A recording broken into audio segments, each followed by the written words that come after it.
గ్రంథము 12వ అధ్యాయము 7వ వచనం నుండి 9 వచనాల వరకు మనం చదివితేనండి, సూర్యుడు చంద్రుడే కాదు, సృష్టిలో ఉన్నటువంటి మృగములను విచారించును, అవి నీకు బోధించును.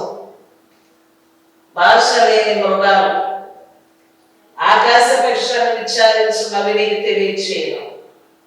భూమిని గురించి ధ్యానించిన అది నీకు బోధించును.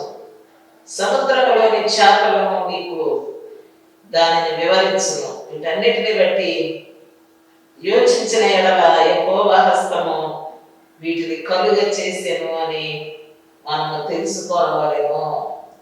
తెలుసుకొనలేని వాడు ఎవడనో ఉండడు. మరి నిన్ను నన్ను కలుగ చేసిన దేవుని గురించి మరింత వివరంగా తెలుసుకోవాల్సిన వారమై ఉన్నాం.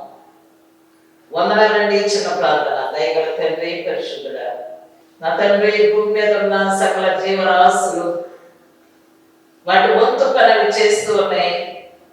మానవ జీవితంలో మా వంతు పని మీ గుణములను, మీ ఉనికిని మేము విచారించి తెలుసుకొని నీకు మొక్కునట్లుగా సహాయం చేయాలి. ఈ దీవెనలో యేసు నామములో కూర్చున్నాము తండ్రి. ఆమేన్.